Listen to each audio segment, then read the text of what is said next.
Jadi kalau salawat ini termasuk pekerjaan Allah, pekerjaan malaikat, kemudian dilimpahkan kepada manusia, tentu sangat tinggi nilainya. Ya, memang sangat tinggi.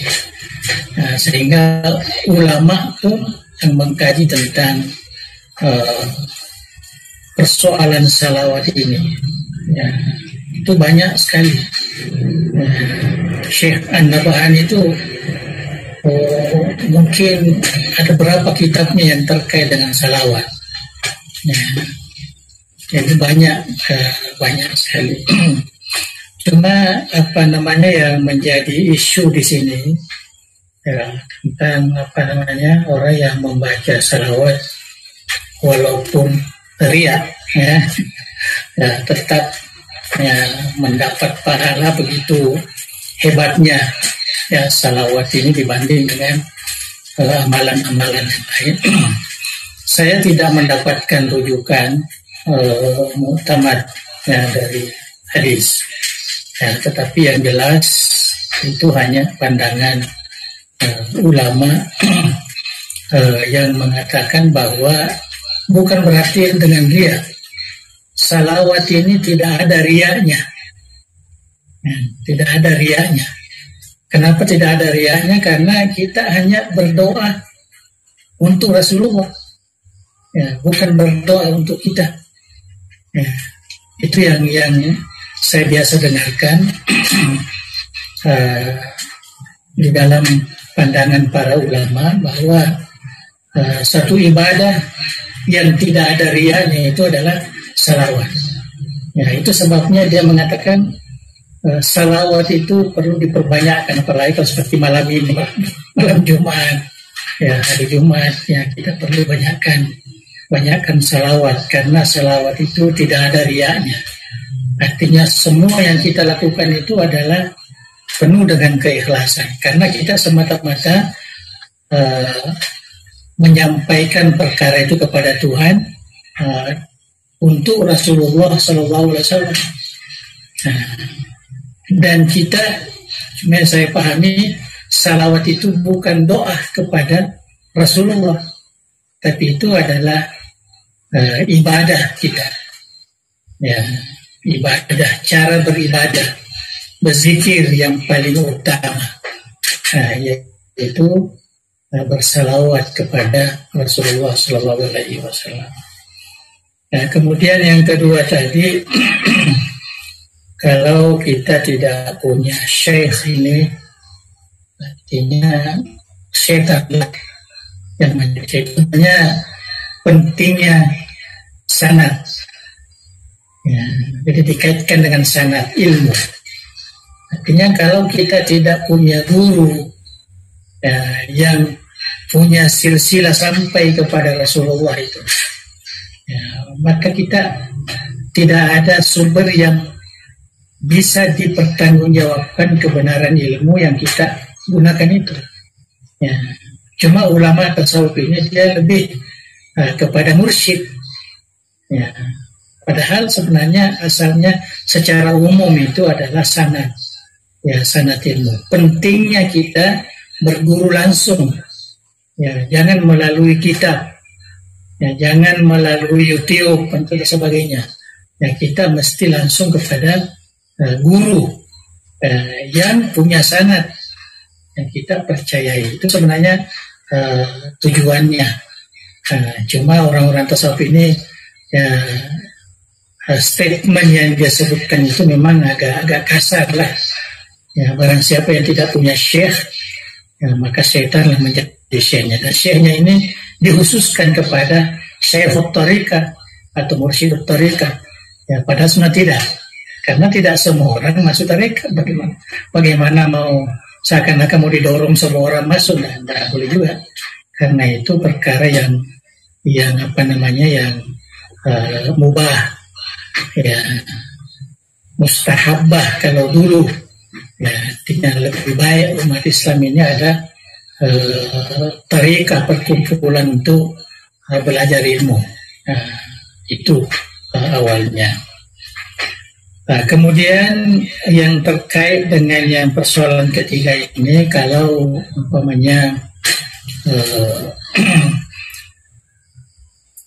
kita bisa ya, mendapatkan pahala apabila kita membaca di dalam buku itu dengan salawat-salawat.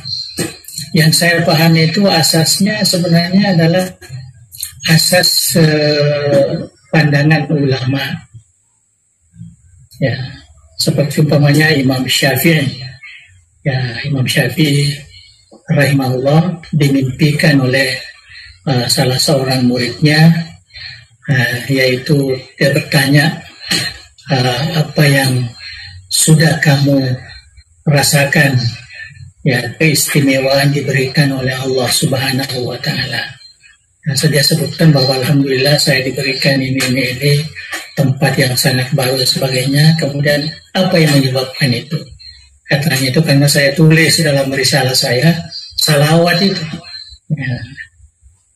Salawat itu, apalagi kalau ulama tasawuf banyak sekali ya terkait dengan itu. Ya, itulah sebabnya saya cerahkan kalau boleh dapatkan buku salawat yang ditulis oleh Syekh, banyak di internet itu, Syekh An-Nabhani, ya, buku-buku salawat. Judulnya itu tentang salawat lah. Ya, jadi situ ada kemuliaan-kemuliaannya. Syekh Syarani juga ada menulis tentang fadilah-fadilah salawat ini. Kita akan lihat di situ. Nah, tapi yang jelas memang salawat termasuk ibadah yang punya keistimewaan lah. Ya, sehingga ada ulama itu dia enggak suka berdoa. Dia suka baca Quran, salawat. Itu saja dua.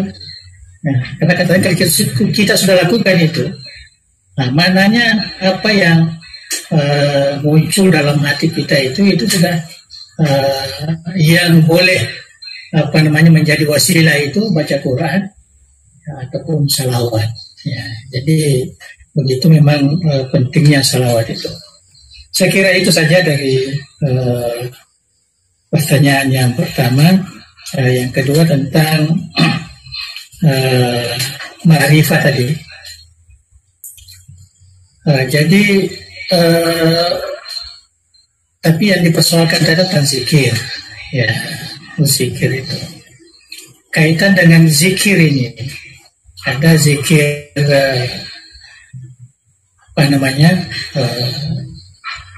kalbi, ya, dan ada zikir al-lisan. Itu sudah sepakat itu ulama.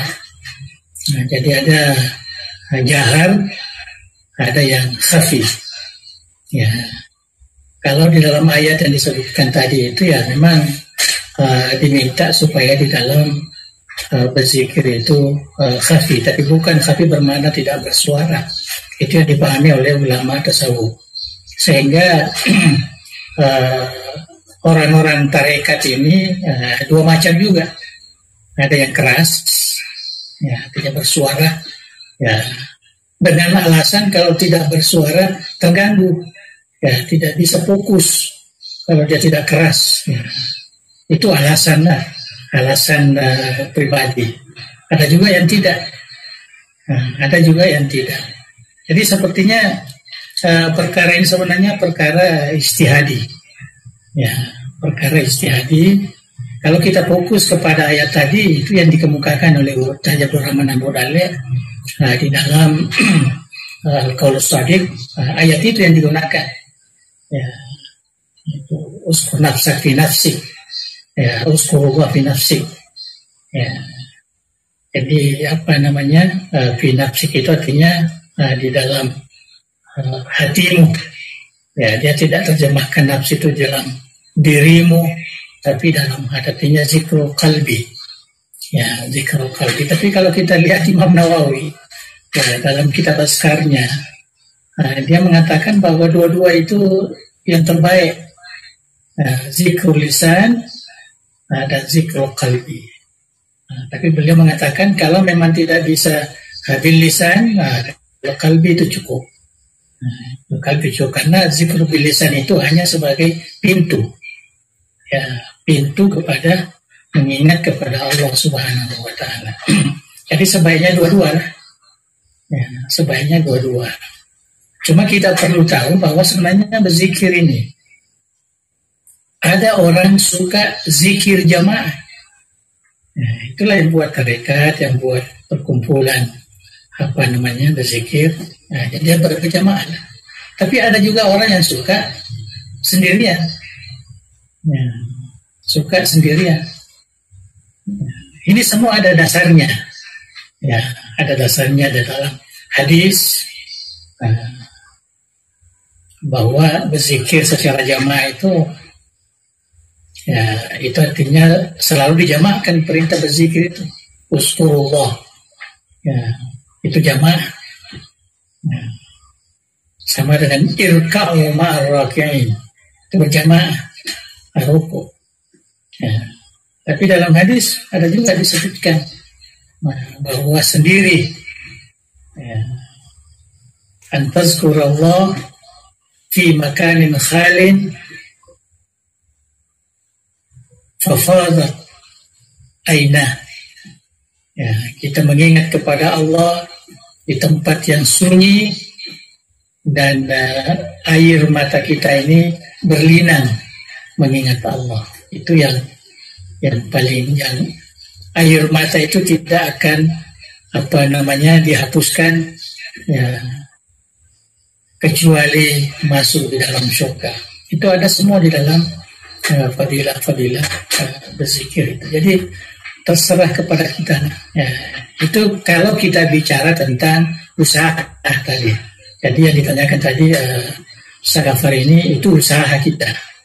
Nah, tapi sebenarnya yang kita bicarakan tadi itu adalah pemberian. Ya, jadi ketika kita berusaha ini, dia akan memberikan kita, ya, sesuatu. Ya, itu yang saya katakan tadi, az-zikru ni'matun minallah. Zikir itu adalah satu kenikmatan dari Allah.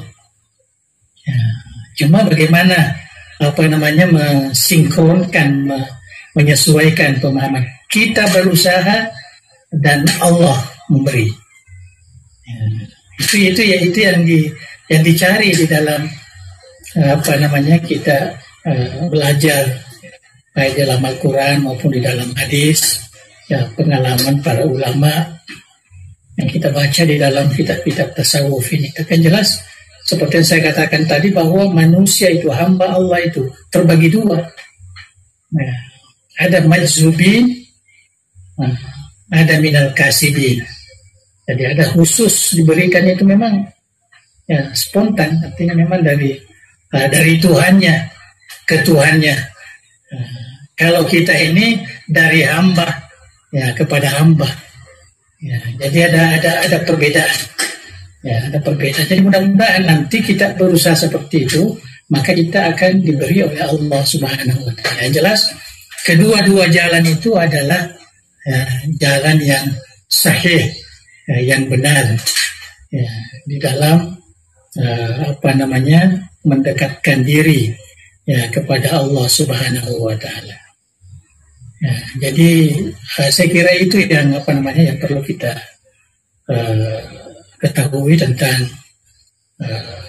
ma'rifah ini. Tadi dia bicara soal ma'rifah, kemudian dikaitkan dengan kerajaan Sulaiman itu. Nah, itu maknanya suatu pemberian itu. Artinya kalau ma'rifah itu sudah masuk di dalam hati seseorang, maka tidak ada lagi yang bisa merusakkan hati kita itu, karena semua yang bisa merusakkan sudah dikeluarkan. Ya, jadi tidak ada lagi setannya, tidak ada lagi lama, ada dikatakan lama setania, ya, lama malaikia, ada lama nafsia. Nah, itu yang disebut dalam ilmu lah. Ya, tapi kita tidak tahu bagaimana rasanya, ya, di dalam hati. Jelas semua yang ada di dalam hati itu keluar semua, maka ma'rifah lah yang berkuasa, ya, di dalam hati kita. Nah, itu yang apa namanya yang dirasakan oleh Imam Asyibli. Ya, Imam Asyibli kalau ma'rifah sudah masuk katanya, tidak ada lagi yang bisa menguasai hati kita, ya, kecuali Allah Subhanahu wa Ta'ala. Tapi bagaimana sampai ke situ? Itulah yang apa namanya kita, apakah melalui kasbi, ya, kasbi itu ya termasuklah berdoa, berzikir, bersalawat, beribadah, ikut tuntunan syariah, ajaran kita yang fardu, yang wajib, yang sunnah, yang mubah, dan sebagainya. Saya kira itu ya yang dapat saya jelaskan. Allahu a'lam.